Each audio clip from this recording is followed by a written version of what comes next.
Kim bilər ki, insan içdən nə çəkər? Allah bilir, hər nə boyda dərdi var.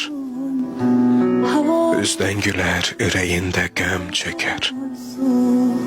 Sağda gülən üzün, solda dərdi var. Sevinç, fərəh, qəm, qüssədə boğular.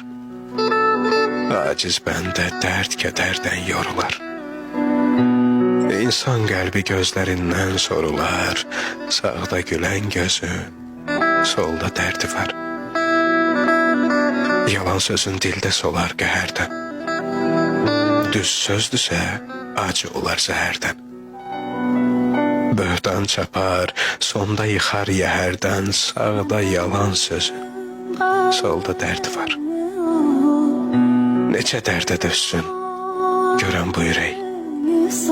Necə dərdə dözsün, görən bu ürək. Heç olmasa arada bir gül görək. Nə boyda qəhərə dözər biz bilək. Sağda boşluq, hüzün, solda dərdi var.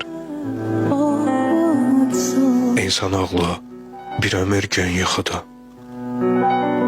Naqqaş oldu, günə toxudu. Əcəl gəldi, çiynimizdə oturdu. Sağda yazan düzün, solda dərdi var.